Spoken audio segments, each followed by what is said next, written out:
लो जी, हो गए हम और आप रूबरू एक बार फिर।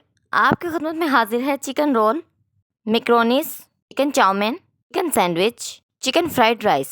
अच्छा, यहाँ वीडियो को मैं फॉरवर्ड नहीं करूँगी तो उससे फिर भागम भाग आपको सब चीज़ समझ में नहीं आएगी। कोई ना कोई क्लू, कोई ना कोई अहम बात रह जाती है जिससे फिर आपकी रेसिपी सेम मेरे तरीके से नहीं बनेगी। आगे आपकी अपनी चॉइस है जी। मैंने आपको बतानी है इंतहाई आसान तरीन रेसिपी।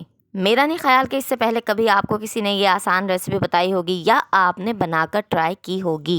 चलिए जनाब, शुरू कर लेते हैं। पहले आपने लेना है चिकन का बोनलेस कीमा। आपने बोनलेस गोश्त नहीं लेना, उसी गोश्त को कीमा करवा लेना है आपने। हाथ का कुटा हुआ मोटा कीमा या बारीक कीमा, जैसा आपको पसंद हो। अब इधर हमने सबसे पहले की अपने किचन की सफाई। खाने पकाने का मामला हो और सफाई सुथराई ना हो तो मेरे लिए तो मुश्किल है। मतलब अब अगर आपके पास है चॉपर, फिर तो आपकी ज़िंदगी हो गई आसान। आपको बाहर से भी कीमा करवाने की ज़रूरत नहीं है। आप चिकन लें और अपने घर में ही अपनी मर्ज़ी का कीमा तैयार कर लें। लेकिन अगर चॉपर नहीं है तो कोई मसला नहीं, बाज़ार से भी करवा सकते हैं आप। जनाब, यहाँ मैंने लिए हैं ये जो शॉपर आप मेरे पास देख रहे हैं। मैं हमेशा, आप अक्सर मेरी वीडियोस में देखेंगे, मैं हमेशा अपने पास ना, मतलब घर में जैसे इतने सारे शॉपर्स आ जाते हैं हमारे पास। ये पॉलीथीन बैग्स जो होते हैं, सब्ज़ी में, दूध में, बहुत सारी चीज़ों में आ जाते हैं। तो मैंने इनको फेंकती नहीं हूँ। जैसे किचन वगैरह का काम करती हूँ, सब्ज़ी वगैरह बनाती हूँ, कुछ भी करती हूँ, तो मैं एक अपने पास शॉपर रख लेती हूँ। उसमें सारा गार्बेज अपना किचन का जो भी होता है करके उसे डस्टबिन में डाल देती हूँ। तो उससे ये होता है कि घर में स्मेल वगैरह भी नहीं होती और बर्तन भी ज़्यादा गंदे नहीं होते। अब यहाँ पे हमने ले लिया कीमे को। यहाँ मेरे चॉपर ने तो मुझे बहुत ही ज़्यादा तंग किया। इतना तो शायद कभी नहीं तंग किया होगा, पता नहीं मतलब कि क्या मसला था। बार बार से उसको चलने में थोड़ा प्रॉब्लम था। तो मेरा कीमा जो है वो थोड़ा सा यहाँ पर मोटा रह गया, लेकिन आपने लेना है बारीक कीमा। खैर, इसको हम सोते कर लेंगे। मतलब कि जब कीमे की आपकी शक्ल चेंज होने लगेगी, उसका कलर चेंज होने लगेगा, तब हम डालेंगे इसके अंदर मसाले। और मसालों में हम क्या डालेंगे? सिर्फ़ और सिर्फ 4 मसाले। जी हाँ, सिर्फ़ और सिर्फ 4 मसाले। इंतहाई कम मसाले, इंतहाई मज़ेदार रेसिपी। अगर मज़ा ना आए तो पैसे वापस। बनाइएगा, ट्राई कीजिएगा और फिर कहिएगा और मुझे कमेंट्स करके ज़रूर बताइएगा कि आपकी रेसिपी कैसी बनी।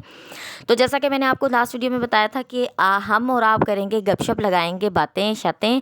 अगर आप लोग मुझे अपना रिस्पॉन्स देंगे, अपना प्यार दिखाएंगे, तो जैसे कि आपको पता ही है कि यूट्यूब का प्यार सब्सक्राइब, लाइक और कमेंट से होता है। तो अगर आपका प्यार आता है तो इंशाल्लाह आपके लिए मैं मज़ीद भी डिटेल्ड वीडियोस लेकर आऊँगी। तो जनाब, रेसिपी में आ जाते हैं। अच्छा, लास्ट वीडियो मैंने उसमें कोई साउंड नहीं अपना दिया, इस वजह से मैंने कहा देखते हैं अगर रिस्पांस आता है, आप लोग पसंद करते हैं तो फिर ज़ाहिर है, फिर आपको पता ही है कि पूरी मेहनत और एनर्जी होती है, फिर आपके साथ बातें शातें भी होती हैं, तो काफ़ी एक टाइम भी निकालना पड़ता है मतलब। तो और मेरी भागम भाग ज़िंदगी तो आपके सामने ही गुजरी है और अब तो हर चीज़ मैं आप लोगों से शेयर भी करती हूँ, क्योंकि अब से हम और आप तो फ्रेंड्स हैं।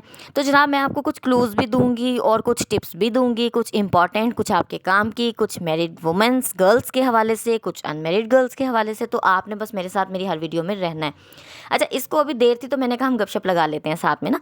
तो जनाब, इसके अंदर मैंने डाला पिसा हुआ ज़ीरा, पिसी हुई काली मिर्च, दरदरी लाल मिर्च और नमक। सिर्फ ये 4 मसाले, नथिंग एल्स देन। ठीक है।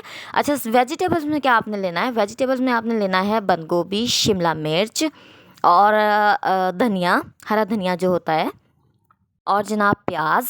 और आपने ले लेनी है 3-4 हरी मिर्चें। अगर बच्चों के लिए आप बना रहे हैं तो हरी मिर्च कम कर दें, वैसे हमें तो अच्छी लगती हैं, तो टेस्ट एक आ जाता है, क्योंकि केचप लगाना होता है तो केचप मीठा होता है तो ज़रा एक बैलेंस हो जाता है। अच्छा जी, अब यहाँ आ जाती है टिप। क्या है कि जो ये मटेरियल आप चॉपर से निकालेंगे, ये आपका मोटा मोटा होना चाहिए। मतलब इसको आपने बारीक नहीं पीसना, इसका कचूमर नहीं बनाना, इसको थोड़ा थोड़ा चॉप्ड टाइप रखना है, मोटा मोटा रखना है, दरदरा रखना है, जिससे कि आपको ये मुंह में इसके चंग्स आएंगे और इंतहाई मज़ेदार इसका टेस्ट आपको लगेगा। ठीक है। अच्छा जी, अब हम क्या करेंगे? जैसे हमने चिकन को इसके अंदर ब्राउन कर लिया, थोड़ा ब्राउन नहीं, लाइट, मतलब उसका बस कलर चेंजर का एक सीन होता है। कलर चेंज हो जाए तो उसके बाद हमने मसाले डाले, मसालों की थोड़ी सी स्मेल वगैरह ख़त्म हो जाए और वो कीमे के साथ थोड़े से एडजस्टमेंट उसकी हो जाए, तो जो है वो ऑयल डालने के बाद, जैसे ऑयल डाला, कीमा, मसाले, और उसके बाद हमने वेजिटेबल्स डाल दी। अच्छा, वेजिटेबल्स को भी इसी तरह ना हम थोड़ा सा जैसे पकाएंगे, मतलब थोड़ा सा जैसे ऊपर नीचे करके आपस में मिक्स करेंगे। तो उसके बाद आपने क्या करना है, इसको 10 मिनट के लिए ज़ीरो आंच पे, बिल्कुल ज़ीरो आंच पे आपने इसको छोड़ देना है। उससे ये होगा कि जो सब्जियों का जितना भी पानी होगा, उसी पानी की भाप के अंदर आपकी ये सब्जियाँ, आपका ये कीमा, आपके मसाले, तमाम तर चीज़ें गलकर रेडी होकर तैयार हो जाएंगी। 10 मिनट के बाद आपको सिर्फ और सिर्फ 5 मिनट लगेंगे। आपने जो है ना उसको आपने फिर उसका पानी सुखा लेना है तेज़ आंच पर, ठीक है। यानी कि जब 10 मिनट तक आपने उसको एक स्टीम दे ली, सॉफ्ट कर लिया, उसके बाद आपने उसका पानी बिल्कुल खुश्क कर लेना है। फिर आपके पास जनाब क्या रह जाएगा, चिकनी चिकनी जैसे ऑयली ऑयली ना, ग्रीसी ग्रीसी सब्ज़ी रह जाएगी, ये सारा मटेरियल। अब जनाब यहाँ पे आ जाती है आपके लिए टिप। वो टिप ये है कि इसी मटेरियल को आप चिकन रोल में भी भर सकती हैं। आप अगर इसी मटेरियल को इसी में से थोड़ा सा उठाकर फ्रीज़ कर दें, तो उसी फ्रीज़ किए हुए मटेरियल को आप मुख्तलिफ पॉलीथीन के बैग्स में, जैसे शॉपरों में मैं तो थैलियाँ बना कर रख देती हूँ, तो मुझे बहुत आसानी रह जाती है। अच्छा, अब इसमें थोड़े थोड़े से करने हैं अल्टरनेट्स चेंज, जो कि जैसे मैंने अर्ज़ किया कि वीडियो स्किप करेंगे, आगे करेंगे तो जो मेन पॉइंट्स हैं वो आपके रह जाएंगे, और देखने से हर चीज़ समझ में नहीं आती जब तक कि उसको सीखा ना जाए। तो जी मेरी वीडियोस में इंशाल्लाह आपका टाइम कभी ज़ाया नहीं होगा, आपको हमेशा सीखने को मिलेगा, फ़न मिलेगा, कुकिंग मिलेगी, स्टिचिंग मिलेगी, और आपका टाइम वेस्ट नहीं। जैसे होता है ना कि हम बंदा